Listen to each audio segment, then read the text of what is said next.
এয়া যে দেখিছে গুৱাহাটী মহানগৰীৰ দৃশ্য। খানাপাৰাৰ পৰা জালুকবাৰীলৈকে য'তে যায় ত'তে আপুনি দেখা পাব এনেকুৱা বাঁহৰ বহু বেৰিকেড। কিন্তু এইবোৰ কিহৰ কাৰণে গম পাইছেনে?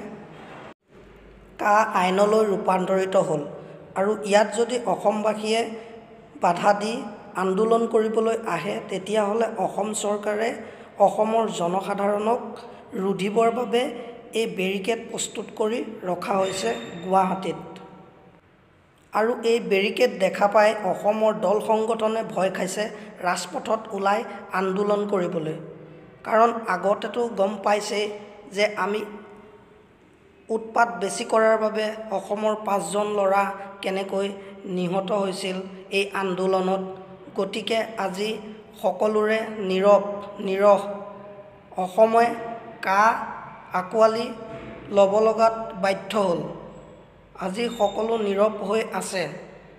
অসমৰ দল সংগঠন জনসাধাৰণ আজি সকলো চৰকাৰৰ ওচৰত হাৰ মানিলে নেকি?